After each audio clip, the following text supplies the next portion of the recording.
Buenos días. Análisis de la reforma del sistema de pensiones. De esto hablaremos en República.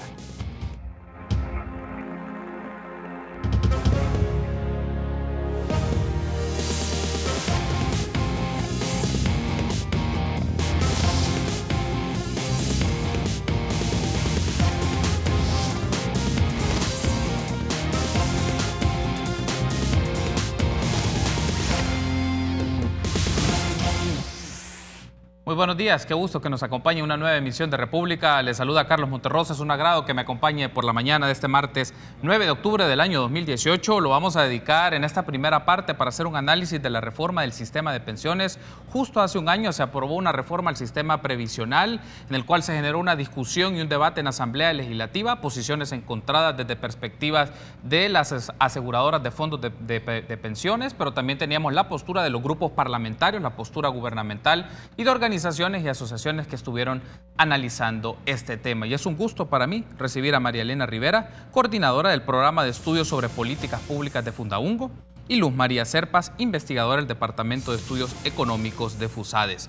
Buenos días, bienvenidas a República. María Elena, bienvenida. Muchas gracias por la invitación, muy amable, queremos compartir nuestros conocimientos en esto. Gracias por acompañarnos, bienvenida Luz María. Buenos días, Carlos. Es un gusto estar con usted y con la audiencia. Gracias por invitarnos para hablar de este interesante tema como es la reforma de pensiones. Gracias a ustedes por tomar la invitación y acompañarme temprano por la mañana en el canal 33. Pero antes de iniciar el debate, me gustaría que tengamos una nota de contexto preparada por Jennifer Flores, en la cual presenta la última discusión que hizo un foro promovido por Funde y Fundaungo, en el cual estaban discutiendo a un año de la reforma del sistema de pensiones. Veamos.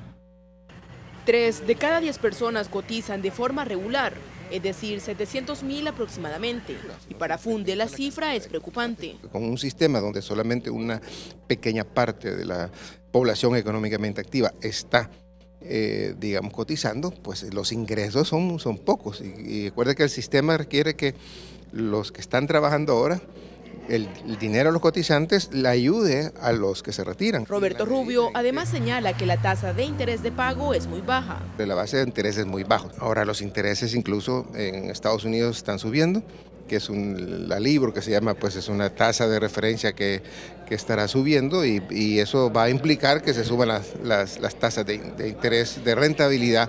Dijo que otra de las razones por la cual el sistema no es sostenible es por la debilidad que hay en la recaudación del fisco. Que el sistema no está totalmente diseñado para que lo que usted pone, eso es lo que usted se lleva, porque hay más, se lleva más, hay ciertas prestaciones, por decir así, que el Estado tiene. Son ciertas deudas que el Estado tiene que pagar también y eso requiere unas finanzas públicas sanas. Señaló que con la reforma solo se ha logrado reducir la crisis fiscal y evitar que el país cayera en impago. Ha sido un balón de oxígeno para las finanzas públicas. Acuerde que es lo que hacía presión sobre el déficit, era casi el 1% del 2 y pico por ciento que tenía de presión fiscal, de déficit, ¿no? Y ahora se ha aligerado. Por el contrario, el presidente de Asafondos dijo que la reforma sigue asegurando la sostenibilidad a largo plazo y la garantía de pago para quienes cotizan. Se le garantiza a los salvadoreños que estamos dentro del sistema, que hay un mecanismo que nos garantiza de que cuando cumplamos los requisitos respectivos vamos a contar con el dinero para cubrir nuestras pensiones. Para Teleprensa, Canal 33, Jennifer Flores. Bien, ahí teníamos entonces la nota preparada por Jennifer Flores de un evento que se realizó hace unos días atrás, en donde se discutieron desde distintas perspectivas un balance sobre tras un año de la reforma del sistema de pensiones, y me gustaría tener una discusión sobre ello e iniciar un poco con esto, María Elena. La reforma a la ley del sistema de ahorro de pensiones fue aprobada el 28 de septiembre del 2017, que se hizo justamente una decisión casi que en la madrugada en la Asamblea Legislativa y entró en vigencia el 6 de octubre. Ahora bien, hay un asunto con el cual me gustaría iniciar y luego escuchar a Luz María sobre esto. A un año de la reforma al sistema de pensiones que se hicieron en diferentes campos del marco legal, ¿cómo califica Fundaungo los resultados de su implementación? ¿Es posible ver algunos resultados a un año de esa decisión tomada? Sí. Bueno, quizás es un poco pronto para ver algunos de los resultados que se plasmaron en la reforma de pensiones, ya que mucha de la normativa necesaria para su implementación no ha sido emitida y no ha concluido. Sin embargo, hay algunos avances si vamos viendo a través de los diferentes medidas que se han implementado, en el caso, por ejemplo, de la división de fondos que se debía de hacer, es algo que ya ocurrió desde el año pasado, y esto lo que ha implicado es un aumento de 5 puntos base en la rentabilidad que están ganando los ahorros de los cotizantes. En términos de cobertura, quizás es algo que la reforma no tocó en amplitud, pero un avance importante es la cobertura al interior de lo que podríamos llamar el mercado formal, que pretende cerrar la brecha entre cotizantes del régimen de salud y cotizantes del régimen de pensiones. La reforma instauró que debía de hacerse una base de datos única que contuviera los dos tipos de cotizantes. Sí.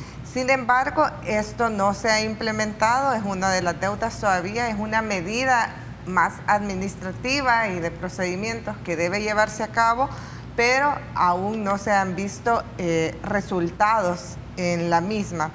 Y creo que la reforma de carácter estructural, al menos en la transición más importante, sí ha sido implementada la parte de la cuenta de garantía solidaria, sí, que esto implica una especie de pilar, ¿verdad?, de reparto en este periodo de transición. ¿Por qué digo de reparto en este periodo de transición? Porque los cotizantes están aportando a esa cuenta de garantía solidaria, y esa cuenta de garantía solidaria sirve para pagar obligaciones también, que no solo son sus futuras pensiones, sino que las pensiones de los optados, que antes estaban a cargo del Estado, y también se va a hacer cargo de las pensiones mínimas, se está haciendo cargo de las pensiones mínimas en caso que cuando las cuentas individuales ya no sean suficientes. Pero ¿por qué solo en la transición? Porque eventualmente se va a llegar a aportar solo el 2%, que es lo que corresponde al beneficio de longevidad. Entonces, en ese momento sí ya va a operar como un seguro colectivo de longevidad. Pero en este momento lo que tenemos es una estructura mixta de financiamiento de las pensiones y las obligaciones que se derivan del sistema de pensiones. Esta cuenta de garantía solidaria sí ya ha sido implementada y ya se encuentra acumulando importantes recursos para poder hacer frente a todos estos pagos, que al momento, de acuerdo a los datos que presentaba el presidente de Asafondos, ha acumulado cerca de 110 millones de dólares y ha tenido pagos de 68 millones, por lo que ha sido solvente, ¿verdad?, en este periodo en que ha empezado a operar. Ahora bien, en función de esta primera postura que nos ofrece María Elena, Luz María, desde FUSADES, ¿es posible ver algunos resultados en la implementación de esta reforma o hay algunos asuntos todavía que hay que observar? Ya nos mencionaba también María Elena que hay unos asuntos de disposiciones legales que se tienen que ir desarrollando con el tiempo. Todavía no se ha hecho por parte de las instituciones pertinentes, pero ¿cómo lee FUSADES esto en la implementación? ¿Hay resultados favorables o no los hay? Sí, yo creo que lo primero que hay que decir es que es una reforma al sistema de pensiones bastante amplia. Casi reformó prácticamente un tercio del articulado de la ley del sistema de ahorro para pensiones. Además, pues reestructuró la deuda que el Estado tiene con los fondos de pensiones. Entonces, por lo tanto, en este año que ha transcurrido, sí vemos nosotros avances y también vemos retos que están pendientes dentro de lo que es la reforma misma y el reto de cobertura que tiene el país definitivamente por la misma característica del mercado laboral en donde la informalidad es bastante amplia. Y ya se decía que entre los avances se separaron los fondos, el fondo de inversión en dos, sí, ¿verdad?, el fondo conservador y el especial de retiro. Y también eso pues ha logrado una pequeña mejora en la rentabilidad. Este es un tema bien importante porque la pensión de las personas se va a pagar con el monto acumulado de su ahorro. Por lo tanto, la rentabilidad es la única manera de multiplicar ese ahorro.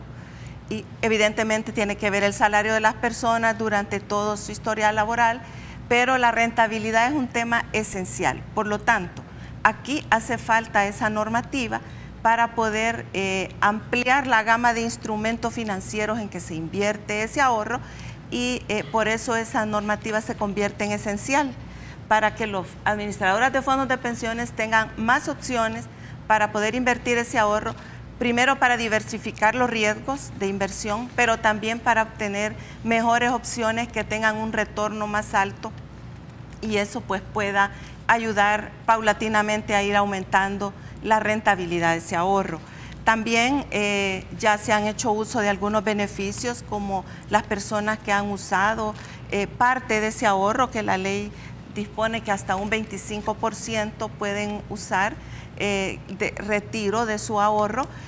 Ha sido bastante poco, porque decía las personas de Asafondo que es alrededor de un 16% de personas que han usado su ahorro, que saben que tienen que devolverlo, pero que les ha ayudado en algunas circunstancias para solventar alguna situación de falta de dinero o cubrir alguna necesidad. Entonces, vemos esos avances. Ya también el hecho de haber reestructurado la deuda del lado fiscal ha sido un alivio en las erogaciones que tiene que hacer el Estado por pago de pensiones del antiguo sistema público. Y acá vemos que los datos hasta agosto dicen que se ha gastado unos 111 millones menos que lo que se había gastado hasta agosto del año anterior. Entonces, ese es un ahorro que ya tienen las finanzas públicas. Sin embargo, y hay que decirlo, que otros renglones del gasto han crecido significativamente, han crecido más de 500 millones. Entonces, lo que tenemos es que el déficit se ha ampliado este año. Y aquí sí creemos que es bien importante que ese ahorro que se ha generado con la reforma de pensiones se utilice para fortalecer las finanzas públicas. Pero lo que estamos viendo hasta ahora es que realmente no ha sido así, porque han habido otros gastos que no son los relacionados con pensiones, que han incrementado sustancialmente y están ampliando el déficit fiscal. Debo de hacer una pausa, pero me gustaría que profundicemos en el siguiente bloque un aspecto, el tema de la cuenta de garantía solidaria y su sostenibilidad en el tiempo, porque la Superintendencia del Sistema Financiero publicó en marzo de este año un informe de evaluación actuarial y plantea un escenario de que puede existir un déficit actuarial en función del tiempo. ¿Esto qué significa en la práctica dentro del sistema? Pero también si le vemos un poco el lado más concreto hacia las personas, es qué significa que el trabajador amplía o aumentó la cotización y sus implicaciones a mediano plazo. Creo que es un asunto que hay que tener en consideración. Y por otra parte, la discusión que pone Luz María Serpas es la rentabilidad del fondo de pensiones. Una pausa, regresamos en minutos.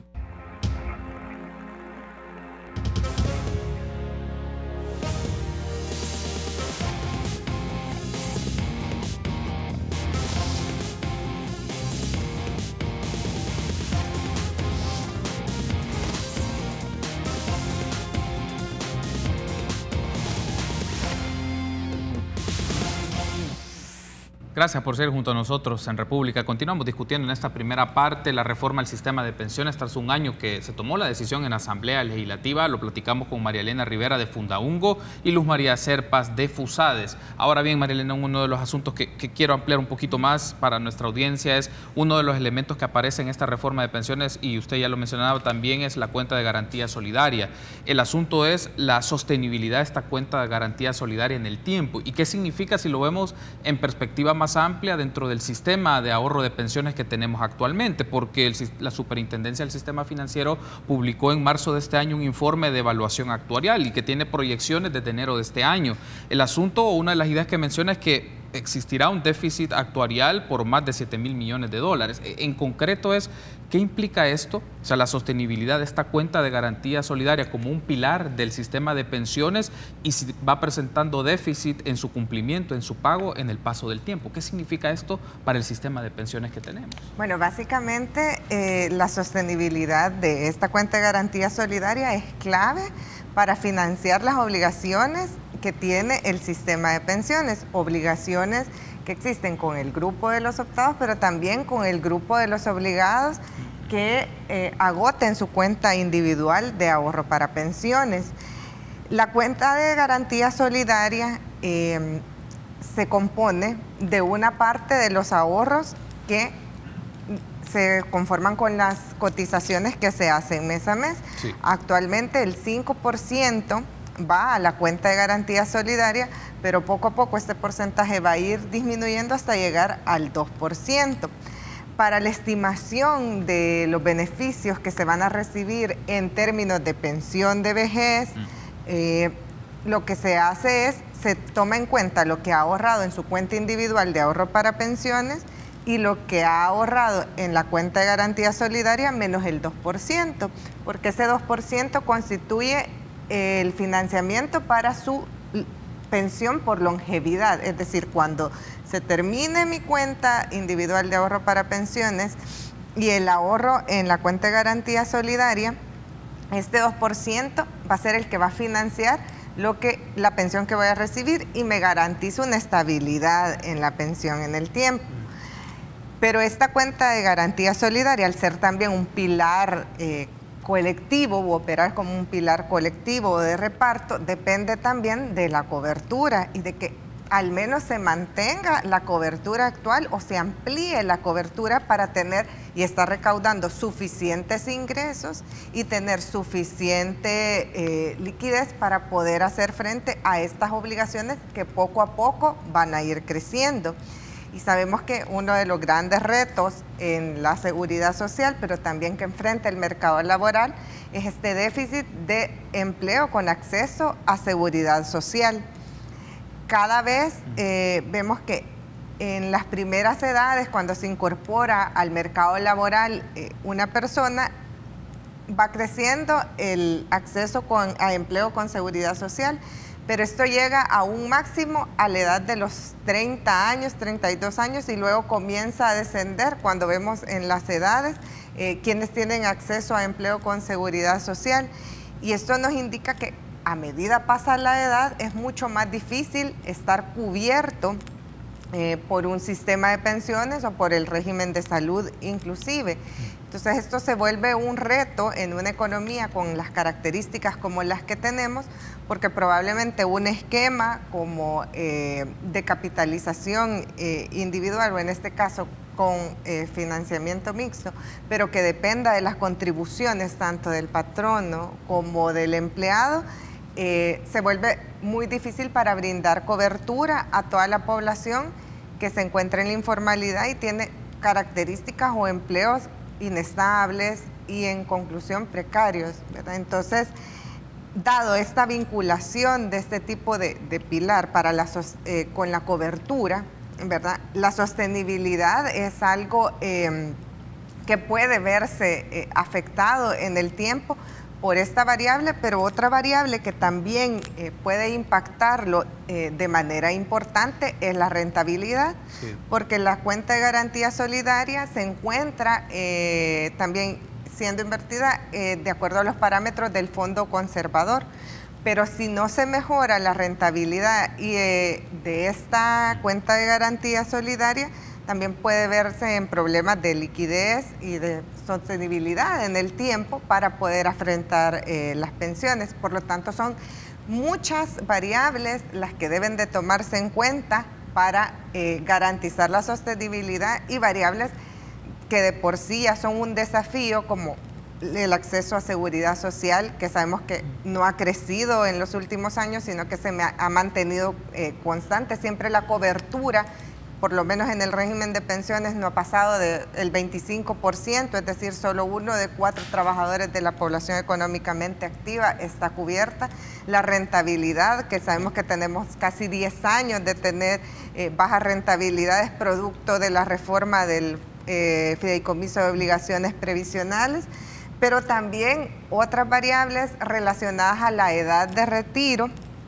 Somos uno de los países con una de las edades de retiro más jóvenes en la región, pero hay que contrastarlo con la realidad también que exponía del mercado laboral, que nos indica que a medida pasa la edad y una persona mayor le es más difícil tener un empleo con seguridad social. Un aspecto que me gustaría que abordemos para el último bloque es esto, su vinculación con las condiciones de la economía y las condiciones del mercado laboral, y qué implicaciones tiene hacia el sistema de pensiones, el sistema también de seguridad social. Pero antes hay un asunto, Luz María, que me gustaría tener su apreciación sobre esto, porque Marilena mencionaba, hay una serie de variables importantes, pero se puede tener tener algún tipo de equilibrio, si es la palabra más adecuada, entre la sostenibilidad del sistema con la rentabilidad del mismo. Es decir, hay factores o elementos a tener en cuenta que permitan la sostenibilidad del sistema que tenemos, tal cual está configurado, con la capitalización individual, pero también la garantía solidaria, pero a la vez hacerlo rentable, los ahorros que hace la gente y que se le pueda retribuir una pensión digna ya en su etapa de retiro. Bueno, realmente la ley tiene una serie de aspectos que buscan realmente que la sostenibilidad del sistema. Y quizás hablando de la cuenta de garantía solidaria, que es un elemento, digamos, nuevo, que no estaba en el diseño original del sistema, es bien importante porque realmente se introduce con dos propósitos esenciales. Y uno es darle un alivio al Estado en el pago de las obligaciones previsionales del antiguo sistema público, ¿verdad? Las pensiones del ICS y del INPEP. Entonces viene la cuenta de garantía solidaria y toma una parte de esas obligaciones, pero también ofrece una especie de seguro de longevidad. Recordemos que la pensión, bajo las nuevas reglas de la gente que se va a jubilar, va a financiarse por los primeros 20 años con su cuenta individual de ahorro para pensiones y a continuación va a ser justamente con recursos de la cuenta de garantía solidaria que se va a financiar esa pensión. Recientemente, la Iniciativa Ciudadana para las Pensiones efectuó un evento público en donde se presentó un estudio actuarial elaborado por la firma Mercer y se demostraba que realmente la cuenta de garantía solidaria es sostenible en el tiempo. Evidentemente, partiendo de que se va a cumplir la ley. Y eso es que se van a estar revisando los parámetros tal cual está definido. Muy importante la labor que va a hacer el comité actuarial en este ámbito, precisamente porque los fondos de las pensiones, los sistemas de pensiones tienen detrás una decisión de política pública de largo plazo, que cuando se adoptan las medidas es sobre una serie de supuestos en espera que en el transcurso de los años se vayan cumpliendo. Pero ese comité actuarial va a tener entonces esa función tan importante y estratégica de estar monitoreando que el sistema sea sostenible, que se vayan cumpliendo esos supuestos sobre los cuales se han tomado las decisiones y en el evento que no, que hayan cambios, de proponer los ajustes que sean necesarios. Es una instancia técnica que es bien importante la labor para la cual fue pensado, porque además va a estar calculando las actualizaciones de la pensión mínima, actualizando la edad de retiro cada 5 años, muy paulatino, porque realmente la edad de retiro del país es baja cuando se compara con la región latinoamericana, es de las más bajas, pero allí hay una definición de irla aumentando paulatinamente. Y este estudio de Mercer, sobre la base de que se cumplan los supuestos, claro que la rentabilidad se mantenga en el nivel esperado, si se cumple esto, la cuenta de garantía solidaria pues sería sostenible, ¿verdad? Ahora, hay que señalarlo que los fondos de pensiones tuvieron un impacto bien fuerte en su rentabilidad, como es casi que 10 años con una rentabilidad bien baja que les pagaban el gobierno por los ahorros que tomaba prestados a través de certificados de inversión previsional, y ese es un impacto que ya afectó los ahorros de muchos afiliados que ahora ya están llegando a la edad de retiro. Muy bien, debo de hacer una pausa y me gustaría que en el último bloque incorporemos esta variable de la economía, la generación de empleo y qué implicaciones tiene o vinculaciones tiene con el sistema de pensiones en concreto. También escucharles sobre el tema que hay campaña electoral, pero en el tema de pensiones, cuál es un asunto urgente de lo cual se debe de discutir. Una pausa, regresamos.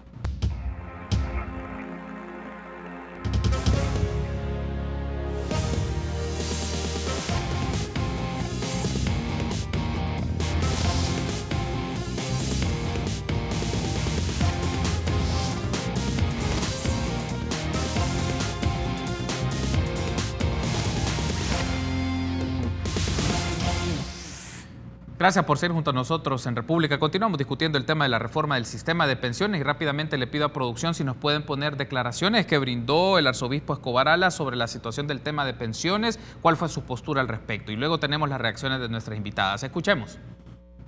Los trabajadores no reciben pensión alguna. Está hecho el sistema de tal manera que un 15% apenas pueda tener pensión. Pero ese 15% recibe una miseria. Esa es la verdad. Y eso es totalmente injusto. Mientras los que administran esos fondos de pensiones reciben una cantidad millonaria, solo por administrar 100 millones anuales. ¿Cómo puede ser? Bien, ahí teníamos entonces declaraciones del arzobispo Escobar Alas. Me gustaría tener su reacción sobre esto, Luz María, y también aprovecho porque nos ha llegado otra pregunta al Twitter de República, @RepúblicaSB33, de Fidel Monti. Pregunta, ¿cuál es la rentabilidad de las AFP?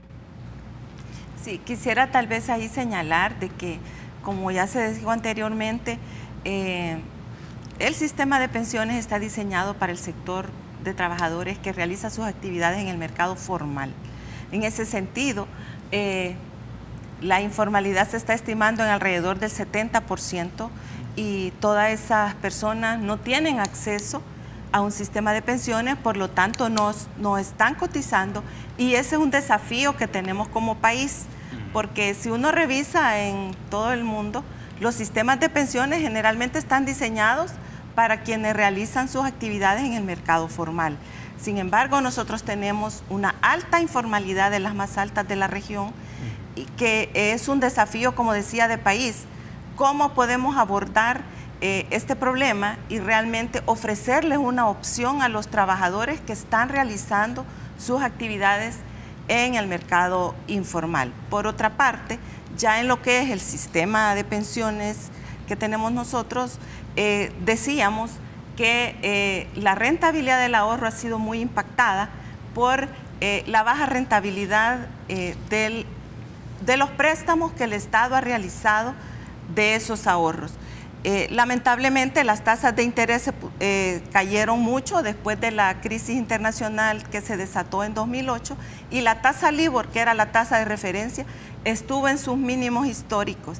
Entonces, eso llevó a rentabilidades de 1% en varios periodos. Entonces, eso lo que ha afectado es que el ahorro no haya aumentado lo suficiente, y por supuesto las pensiones de muchas personas que hoy están cumpliendo los requisitos para jubilarse no están cumpliendo las expectativas. Son pensiones que están abajo de sus expectativas, pero ese es un impacto que ya se dio en estos casi que 10 años de atrás, hacia atrás. Entonces, es un tema que está allí, que es un problema de que no se reconoció en el momento y no se corrigió ese bajo ahorro. Por otro lado, hay que trabajar en el tema de la informalidad, de ver cómo se va formalizando la economía. Evidentemente, con más crecimiento económico puede mejorar, pero sí hay que abordar el tema de la informalidad y cómo ofrecer ese instrumento que les permita ahorrar. Solo retomando un poco la pregunta que nos hacían en redes, ¿es posible, Luz María, saber los datos de rentabilidad de las AFP? Digamos, porque en función también, retomando las declaraciones que hacía el arzobispo, tenía su posición, su opinión sobre el tema, pero el asunto aquí es, ¿se puede saber esta información? Como también es un poco, el asunto es que tanto la gente sabe cuánto se le descuenta para su pensión, que es un dato relevante. Sí, la información financiera de las AFP está publicada por la superintendencia periódicamente, son datos públicos que las personas pueden monitorearlo, ¿verdad? Claro de que la comisión va a llegar a 1.9, de eso hay un punto que es para el seguro de invalidez y sobrevivencia, entonces la comisión sería como 0.9, lo que le va quedando a las AFP. Es un negocio como otros, lamentablemente acá tenemos un mercado muy reducido, y por eso no hay más administradoras de fondos de pensiones. La comisión se ha venido reduciendo en varias oportunidades, ¿verdad? En varias reformas a la ley, pero es un punto que está allí para discutirlo, ¿verdad? Incluso para analizarlo porque hay información que es pública. Ok, ahora hay un asunto, pues estoy casi finalizando esta primera parte de la entrevista, María Elena, pero hay dos datos que ustedes presentaron, que hicieron en la discusión Confunde y me llamaron la atención y creo que nos ayude un poco a interpretar qué significa esto. 3 de cada 4 contribuyentes desconocen cuánto se les descuenta para su pensión. Eso es preocupante. Pero por otro lado, las condiciones de los trabajadores, 6 de cada 10 trabajadores sin un marco de protección social. O sea, básicamente se necesita buenas condiciones de empleo, buenas condiciones de protección social, pero a la vez que la gente sepa cuánto se le descuentan de su pensión. Digamos, ¿qué nos quiere decir este tipo de datos? Sí. Bueno, antes de comentarle, quizás también retomar el comentario del arzobispo, me parece súper importante porque aborda precisamente los puntos que la reforma de pensiones implementada en 2017 no abordó. Uno es la extensión de cobertura. ¿Verdad? No podemos calificar un sistema articulado, el que tenemos actualmente, ya que deja por fuera aspectos de cobertura a grupos vulnerables que, si bien no pueden ser atendidos con este esquema, pero debe de brindarse una solución, y un sistema de seguridad social tiene que adaptarse también a las características del mercado laboral en el que se encuentra operando. La otra es la competencia. Ya mencionaba Luz María algunos de los retos para que existan otras administradoras de fondos de pensiones que impriman competencia, y es el tamaño de mercado y también el giro exclusivo, pero existen elementos que pueden introducir competencia en los sistemas de pensiones que no fueron consideradas dentro de la reforma y que es necesario que se tomen en cuenta en el corto plazo porque pueden venir a beneficiar a los trabajadores. Por ejemplo, las licitaciones en base a la comisión para asignar a los trabajadores entrantes al sistema a quien ofrezca una menor comisión, o puede ser también evaluar la posibilidad de una AFP pública que pueda venir a atender a grupos desprotegidos, pero que opere bajo las mismas reglas de mercado. Sin embargo, la competencia, la cobertura y la suficiencia de las pensiones son puntos que no han sido, la competencia y la cobertura no fueron abordados, y la suficiencia está supeditado a todas las modificaciones en rentabilidad que es necesario saber si va a ser sostenible. Y con respecto a las preguntas que me hacía, vinculadas también a las características del mercado laboral, teníamos que del 100% de los ocupados, el 42% aproximadamente es asalariado permanente. De los asalariados permanentes, el 64% cotiza activamente, es decir, tiene cobertura del sistema de pensiones. Pero ellos son solo el 40%, y ni siquiera de ese 40% el 100% está cubierto, no todos están cubiertos. El resto, ¿verdad? El 60%, es decir, 6 de cada 10 ocupados se encuentran en categorías laborales como asalariado temporal, empleado doméstico, cuenta propia con o sin local, y todas estas categorías no alcanzan ni el 10% de cobertura cada una. Entonces, son también categorías que no tienen probablemente un vínculo patronal o un vínculo patronal legal, ¿vea? Y en un marco de protección social.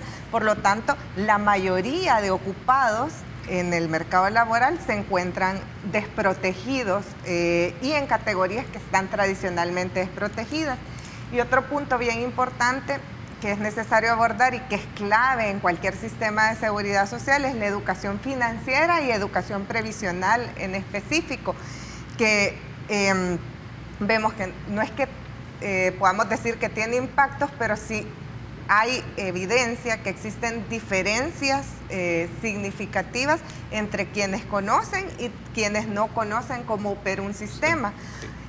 Mucho más con el tipo de reformas que se van a implementar, como los multifondos o también otros cambios que implican una participación más activa del cotizante. Es necesario que conozcan cómo está operando el sistema, cómo se les está descontando, cuánto es lo que están aportando mensualmente, para poder hacer un seguimiento más cercano al sistema de pensiones y a su ahorro. quiero darle las gracias por haberme acompañado. Sé que el tiempo nos resultó insuficiente para ampliar otros asuntos, otros detalles, pero la invitación está hecha. María Elena, Luz María, para que me acompañen en una próxima oportunidad y seguir analizando este tema y sobre todo en la clave un poco que se está dando en la dinámica de la campaña electoral. ¿Qué asuntos son urgentes o fundamentales del sistema de pensiones que se deben discutir y que tiene que asumir el próximo gobierno en junio del 2019? Gracias por haberme acompañado. Una pausa. Continuamos con más.